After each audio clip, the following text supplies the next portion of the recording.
এত বড় মূর্তি এই শাহজালাল শাহপরানের বাংলায় দাঁড় করায় কি মেসেজটা দিতে চান? কি মেসেজ দিতে চান?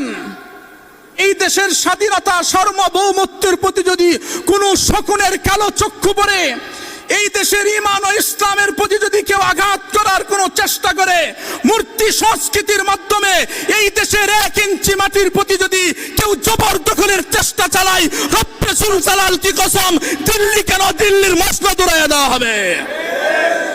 আমি আমার দেশকে ভালোবাসি, আমি আমার দেশকে ভালোবাসি। দেশপ্রেম আমার ঈমানের অঙ্গ।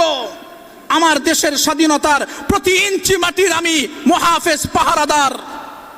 এই দেশকে কেন্দ্র করে কোনো ভিনদেশী প্রতিবেশী যদি কোনো ধরনের চক্রান্ত করার চেষ্টা করে, মুসলমানদের ইমানি দায়িত্ব এই শাহজালালের পবিত্র বাংলাকে সকল প্রকার অপবিত্রতা থেকে পাক করা, হেফাজত করা। কথা বলেন ঠিক কিনা?